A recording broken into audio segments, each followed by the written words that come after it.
बिस्मिल्लाहिर्रहमानिर्रहीम अस्सलामुअलैकुम। हमने 8th क्लास की बुक इंग्लिश की स्टार्ट की हुई है और दूसरा चैप्टर हमने स्टार्ट किया और दूसरे चैप्टर की हमारी रीडिंग कंप्लीट हो चुकी है। और आज हम एक्सरसाइज में कुछ करेंगे चीज़ें। इसमें हम क्वेश्चन आंसर डायलॉग और ये ग्लॉसरी में से कुछ करेंगे। तो चलिए वीडियो स्टार्ट करते हैं। टू स्टेप इन, ग्लॉसरी में सबसे पहला वर्ड है to step in, to come in यानी अंदर आना। तो अगर इसका मीनिंग देखा जाए तो इसका मतलब है अंदर दाखिल होना। नेक्स्ट वर्ड है apologize, to express regret for wrong things यानी किसी गलत काम पे बंदे को नदामत का इजहार होना। किसी गलत काम किया हो तो बंदे को इस एहसास हो कि उसने गलत काम किया, उसका इजहार करना। अकोमोडेट, अकोमोडेट का मतलब है गुंजाइश का निकालना, जगह देना। टू फिट इन, हस्बे हाल बनाना। प्रोवाइड स्पेस, जगह मुहैया करना। हार्श, हार्श का मतलब होता है शदीद। अनप्लेजेंटली रफ यानी नागवार हद तक। सीवर, खराब, शदीद। अनप्लेजेंटली रफ इसका मतलब होगा नागवार हद तक ख़राब हो, और सीवर का मतलब शदीद। शेल्टर, शेल्टर कहते हैं पनाह को, पनाह। प्लेस फॉर टेम्परेरी प्रोटेक्शन यानी आर्जी तौर के लिए, आर्जी तहफ़्फ़ुज़ के लिए किसी जगह का होना। शिवरिंग, शिवरिंग का मतलब होता है कांपना। Shaking silently, silently and uncontrollable यानी गैर इरादी तौर पर और हफीफ अंदाज सा लहराना, लर्जना यानी आपको। नेक्स्ट वर्ड है टेरिबल, टेरिबल का मतलब होता है खौफनाक, भयानक। एक्सट्रीमली बैड यानी शदीद बुरा होना। हेजिटेशन, हेजिटेशन कहते हैं हिचकिचाहट को। डाउट, शक शुबा। और रिलेक्टेंस यानी गैर रज़ामंदी, अंदेशा होना या गैर रज़ामंदी होना। आगे है ओरल कम्युनिकेशन स्किल्स। अच्छा, ओरल कम्युनिकेशन स्किल्स में दो होते हैं हमारे पास पार्टिसिपेंट, दो लोगों के दरमियान ये डायलॉग होता है। और ये देने का मकसद इसलिए है कि आप लोग क्लास में एक दूसरे के साथ इस तरह के डायलॉग्स को आपस में डिलीवर किया करें, एक दूसरे के साथ बोला करें, ताकि इससे आपकी इंग्लिश बेटर हो सके। तो ये देने का मकसद यही है कि आप लोग इससे सीखें और इससे आप अपनी इंग्लिश मज़ीद अच्छी कर सकते हैं। तो चलिए देखते हैं कि क्या इसमें कहा जा रहा है। माजिद, एक करैक्टर माजिद है और दूसरा करैक्टर नवीद है। माजिद है, माजिद कह रहे हैं अस्सलाम वालेकुम नवीद से, नवीद आगे से कह रहे हैं वालेकुम अस्सलाम। माजिद, माजिद आगे नवीद से कह रहे हैं Naveed may I have a pen from you, क्या मैं आपका पेन ले सकता हूँ। आगे से नवीद जवाब दे रहे हैं वेयर इज़ योर्स, आपका पेन कहाँ है। माजिद, माजिद आगे से बोल रहे हैं आई फॉरगेट, मैं भूल गया, टू ब्रिंग लाना इट विद मी, अपने साथ। माजिद कह रहा है कि मैं उसे अपने साथ लाना भूल गया। नवीद डोंट वरी, परेशान मत हो, I have an extra pen, मेरे पास एक इजाफ़ी पेन है।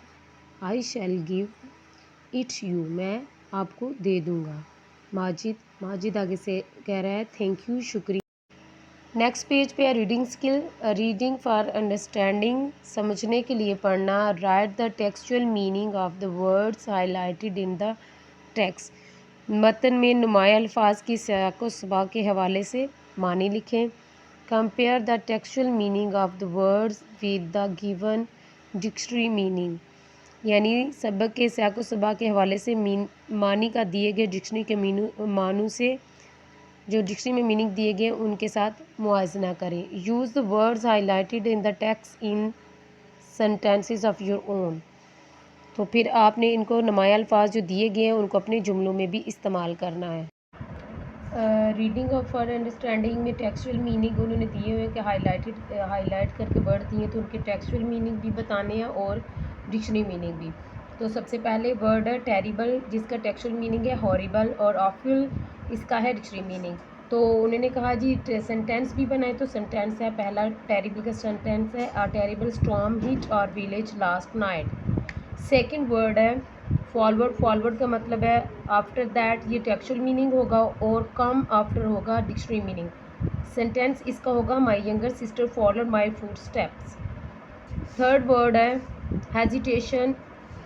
हेजिटेशन का मतलब है डाउट, नर्वसनेस।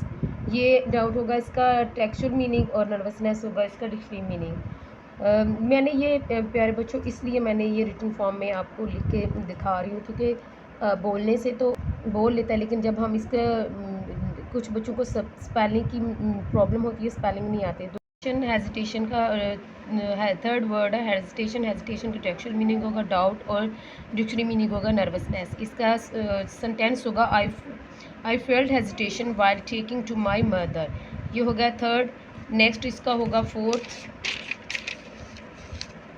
फोर्थ वाला है स्टेप इन। स्टेप इन का मतलब होगा टेक्सचुअल मीनिंग कमिंग इन, और इंटरफेयर का होगा उसका डिक्शनरी मीनिंग। तो इसका सेंटेंस होगा please step in the classroom.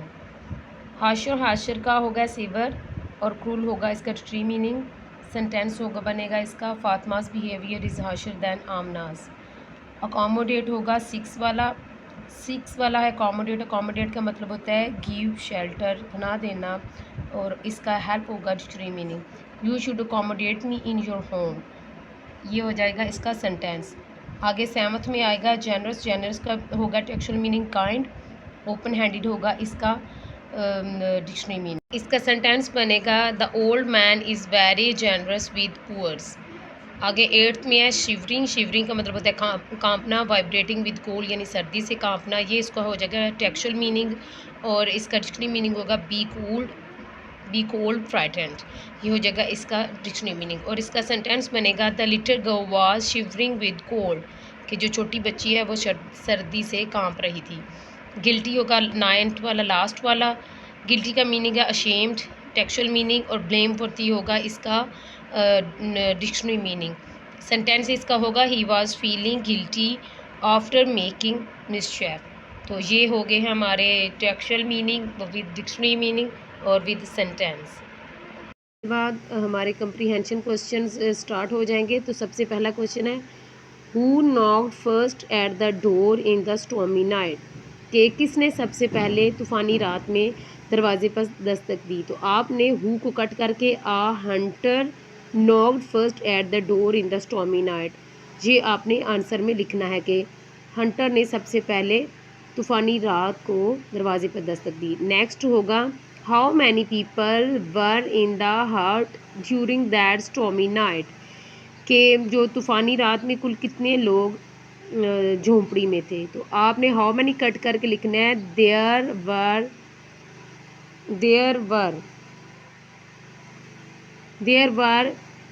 Were six people spent the night in the hut during the stormy night. ऐसे भी लिख सकते हैं, तो आप ऐसे भी लिख सकते हैं there were 6 people in the hut during that stormy night. ये भी। थर्ड वाला क्वेश्चन है why did the old man not refuse to give shelter to anyone, कि बूढ़ा आदमी है वो पनाह देने से, बूढ़े आदमी ने किसी को पनाह देने से क्यों मना नहीं किया। तो इसका आंसर थर्ड वाले का क्वेश्चन है, हम इधर से ही करेंगे। यहाँ से स्टार्ट होगा the old man was very kind and generous, he could not see people in trouble, कि वो बहुत ही मेहरबान और नेक था, और वो किसी भी लोगों को मुश्किल में नहीं देख सकता था। He was always ready to share with others whatever he had, वो कहता है कि वो हमेशा दूसरों को मदद करने के लिए तैयार रहता था, उसके पास जो कुछ भी होता। ये हो गया इसका आंसर। सेकंड लास्ट क्वेश्चन है four why did the people have to stand the whole night in the hut, के लोगों ने झोंपड़ी में पूरी रात क्यों खड़ा होना पड़ा, लोगों को झोंपड़ी में पूरी रात क्यों खड़ा होना पड़ा। तो इसका आंसर हम लगाएंगे क्वेश्चन नंबर 4 का। यहाँ से इट वॉज स्मॉल हर्ट, ये एक छोटी सी झोंपड़ी थी। विद वन स्मॉल बेड, एक बिस्तर के छोटे से बिस्तर के साथ। Only one person could sleep on it, और सिर्फ एक ही आदमी उस पर सो सकता था, इसलिए उन्हें खड़ा होकर ये रात गुजारनी पड़ी। उसके बाद हमारा क्वेश्चन नंबर 5 है, लास्ट वाला question. What do you learn from the story elaborate, कि आपने स्टोरी से क्या सीखा है, बयान करें। आपने इस कहानी से क्या सीखते हैं, बयान करें। तो इसका हम ये लिखेंगे, we learn from the story that kindness is above everything. उसके बाद हम ये चूज़ द करेक्ट आंसर, हमारे क्वेश्चन कंप्लीट हो चुके हैं। इसके बाद चूज़ द करेक्ट ऑप्शन, के सही जवाब पर इंतखाब करें सही जवाब का। द ओल्ड मैन, फर्स्ट वाला है, the old man gave the Hunter a cup of, बूढ़े आदमी ने हंटर को कप दिया, किसका, टी का दिया, मिल्क का। हम सिर्फ उसी को करेंगे जो टिक होगा, तो मिल्क आएगा। सेकंड है, how many people could sleep in the हट, कितने लोग थे जो झोंपड़ी में सो सकते थे, तो इसका ऑप्शन होगा 1। Who was the second person to knock at the door, दूसरा कौन शख्स था जिसने दरवाजे पर दस्तक दी, तो इसका आएगा द फार्मर। क्वेश्चन नंबर 4 है, who asked the old man, किसने बूढ़े आदमी से पूछा, ना टू ओपन द डोर, के दरवाज़ा मत खोलो, किसने बूढ़े आदमी से कहा कि दरवाज़ा मत खोलो, तो इसमें आएगा द फार्मर। तो प्यारे बच्चों, नेक्स्ट वीडियो में इंशाल्लाह ताला इसी चैप्टर से रिलेटेड जो हमारी एक्सरसाइज में कुछ चीज़ें रह गई इंपॉर्टेंट वो करेंगे। तो प्लीज़ मेरी वीडियो को लाइक, शेयर और कमेंट्स ज़रूर किया करें, इसमें कोई पैसे नहीं लगते, इससे हमारी हौसला अफजाई होती है। तो नेक्स्ट वीडियो तक के लिए अल्लाह हाफिज़।